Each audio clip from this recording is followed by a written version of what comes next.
네, 그래서 저는 요즘 들어서 그 미련한 처녀와 슬기로운 처녀에 대해서 좀 생각을 많이 해보고 있어요.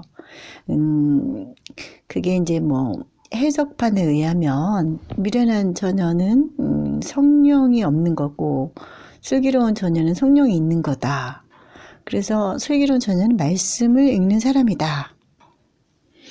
그런 건데 막연히 그렇게만 생각을 했는데 요즘 들어서 그런 말씀을 연구하는 사람의 삶은 어떠해야 할까라는 생각을 해봤어요.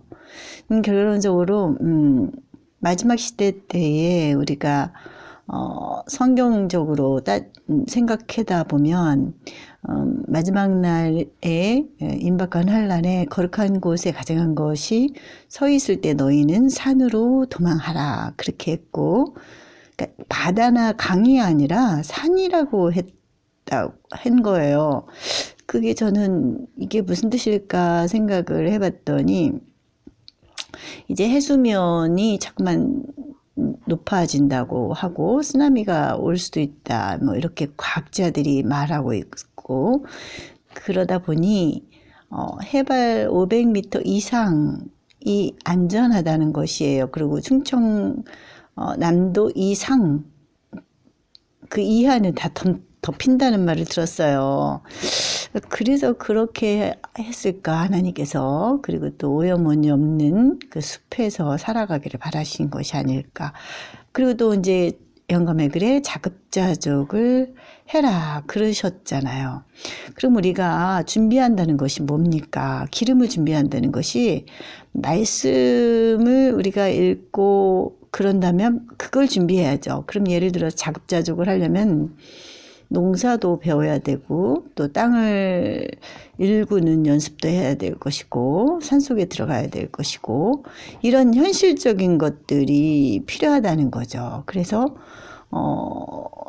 이제 뭐 톱질도 해야 되고 도끼질도 해야 되고 그리고 농사도 짓고 또 빚을 갚아야 하고 그 빚 때문에 노예처럼 도시를 떠나지 못하는 경우가 있을 수 있거든요.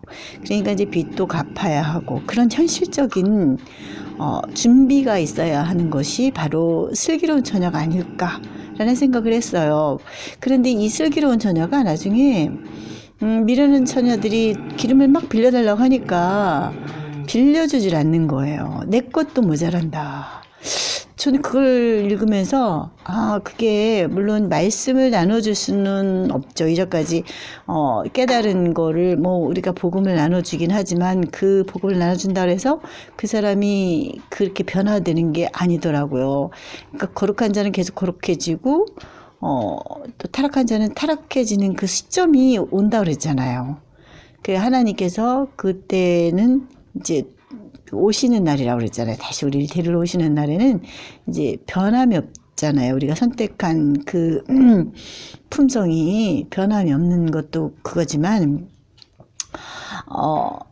나눠줄 수 없는 거예요. 자급자족도 많지 않으면 그 뭐 자급자족이라는 게 솔직히 그 농사하시는 분들 얘기 들어보면 그렇게 뭐 풍족하지 못해요. 그래서 그거를 그렇게 나눠줄 수 있을까? 그런 생각도 들어요.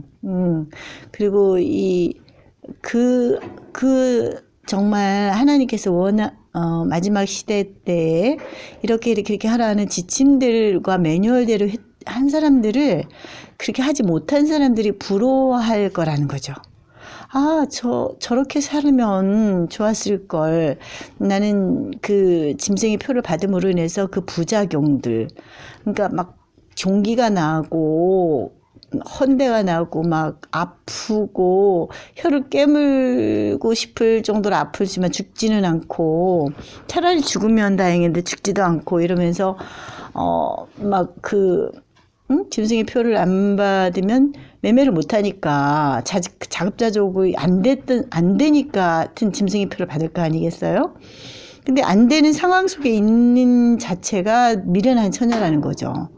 준비를 했었어야 되는 거예요. 차근차근 내가 마트를 가지 않아도 혹은 돈이 없어도 살 수 있는 그런 그 시스템을 미리 준비해 놔야 된다는 사실이에요. 그런데 그냥 먼 산 바라보듯이 아직은 아닐 거야. 그렇게 생각하는 게 참 위험하다고 봐요. 왜냐하면 저는 또 문득 생각이 들었어요. 꼭 마지막 시대가 돼야 이렇게 산으로 가야 되나? 꼭 마지막 시대가 돼야 이렇게 우리가 도시를 떠나야 되나? 그게 아닌 거예요. 우리는 도시를 떠나는 것이 너무 행복해서 가야 되는 거죠.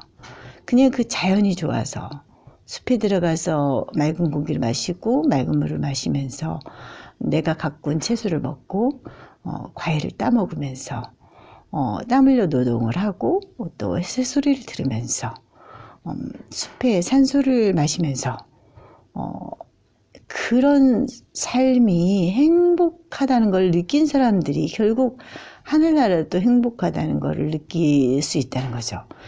그런데 그렇지 않고 편리하고 또 세상 사람이 다 가는 길을 가고 또 우리가 쓰는 그 물자들이 천연이 아니고 예를 들어서 화학약품들이라든가 이런 것들은 이게 해결이 안 되잖아요. 그 해결이 안 되는 거를 그렇게 써댄다면 과연 그게 하늘나라의 백성다울까?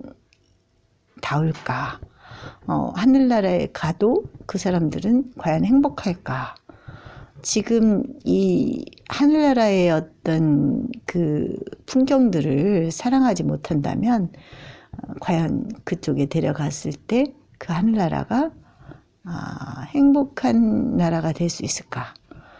그렇게 의문이 들었어요. 그래서 이 땅에서도 하늘의 뜻이 이 땅에서도 이루어지듯이 우리가 지금 이 땅에서도 생명을 해하지 않고 생명을 사랑하고 아끼고 소중히 여기고 또 하늘의 그 어떤 풍경들을 지금 이 땅에서도 누리며 사는 백성들이 결국 하늘에 가게 되지 않을까 그런 생각을 했습니다.